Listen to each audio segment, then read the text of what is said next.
Right, good day to all my wonderful online viewers.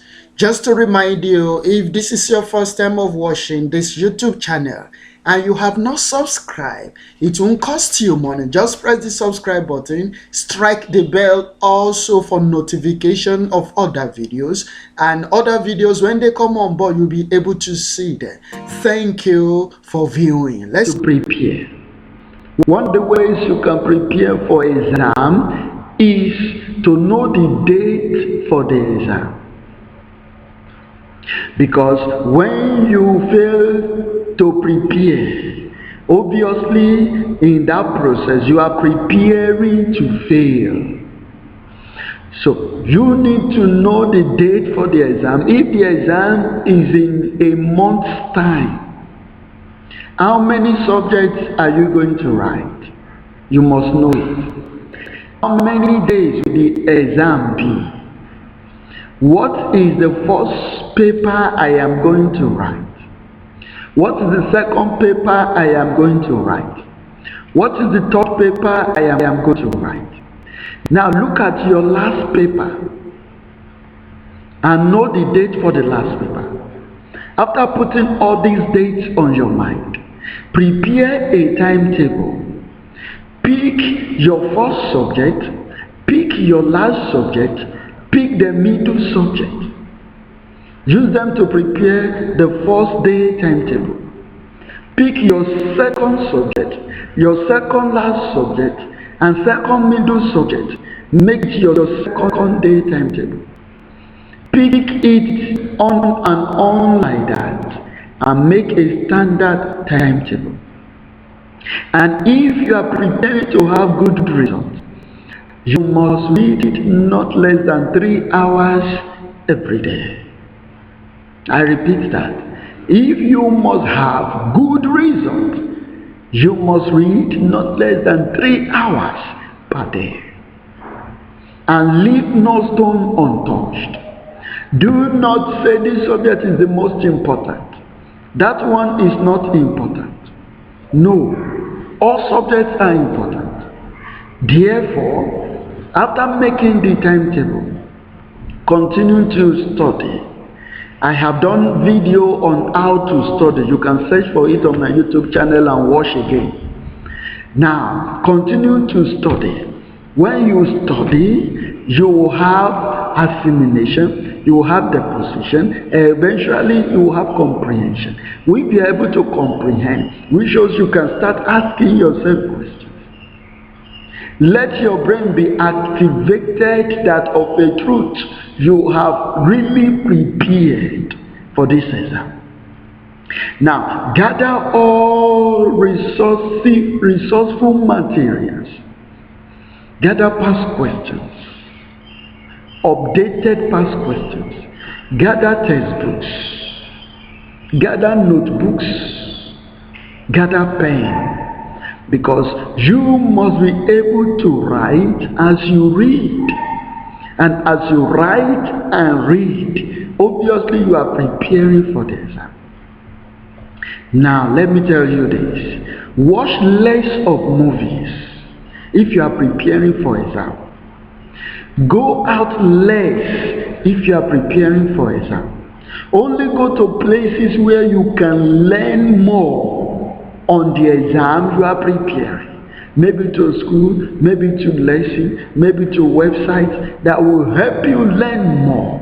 These are the places you are to visit. And when you visit all this, you'll be good to go. If you need me to do the PowerPoint presentation of this, just message me through the comment side. I will do it and forward it. Good everyone, we have a very wonderful topic today. The topic is how to study. So, my first question is, how should one study? I have an idea, sir. One can study by reading, by setting questions for his or herself and answering the question. One way, I know, is to meditate over and over again on what one has read. My own method is the principle of repetition, which Mr. Victor talked about in his video. One more time, good day to my online viewers. If you have not subscribed to this YouTube channel, press the red button right now. It won't cost you anything. Press the bell beside it too, so that other videos can be seen by you when they come on board. Now listen quite well to this. How to answer questions. How to answer examination questions. When you are asked, I'll be giving you some tips and some guidelines. So let us go on. How are you expected to answer questions?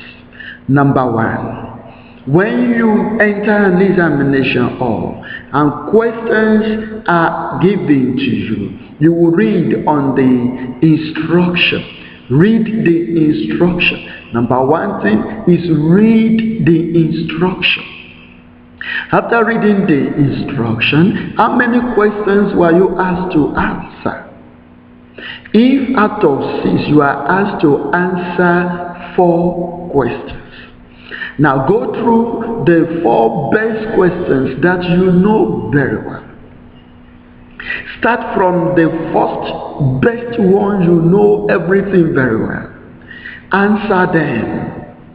After you have finished providing the answer to the ones you know, if you now get to the second question, maybe you don't know A, don't waste time on it. Leave it immediately. Go to the one you know again. Now, each question is expected to be answered on a page. Maybe question 2 has question 2a, Roman figure 1, Roman figure 2, Roman figure 3, question 2b, Roman figure 1, Roman figure 2, Roman figure 3. After you have answered all the questions on question 2a, it is advisable you leave a line and go to question 2b. Now, if you now get to question 2c or d, as the case may be, and you have exhausted the number of lines on a page, you can move to the other page. Maybe you use only 3 lines on the second page and you have finished answering all the questions on number 2. Leave the remaining space blank.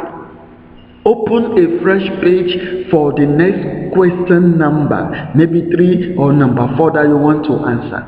Now always start a new page to start a new question. Do you get that now? Now, by doing this, you will now know that you have been able to answer questions. Now, if question says explain, question that starts the word explain, they are looking for details. They are not looking for 2-line answer. I repeat, question that ask you explain, they are looking for details, implying that you check the number, the mark that question carries is going to be high. So you have to list all you know and explain them.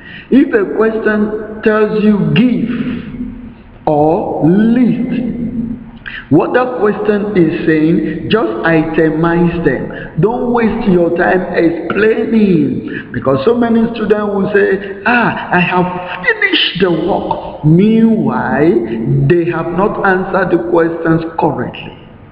So learn to answer questions. If a question says, suggest ways by which water could be supplied to town, which there are so many ways you can use your idea, you will be correct. When that word suggest comes into question, you can use your idea, you will be correct. Because they will have written in the marking scheme, they will have written like 10 or more suggested answers, and your own will be one of them. So whatever you write there could be correct. And if a question now tells you define, the question tells you to define, what you are expected to do is to give the definition. If it is the type of definition that need to be added, maybe unit as in physics or in chemistry, maybe chemical symbol, just write 1 or 2 and leave it. Now by doing this, you will be able to know how to answer questions. So learn this, watch it again, then exams will be very easy.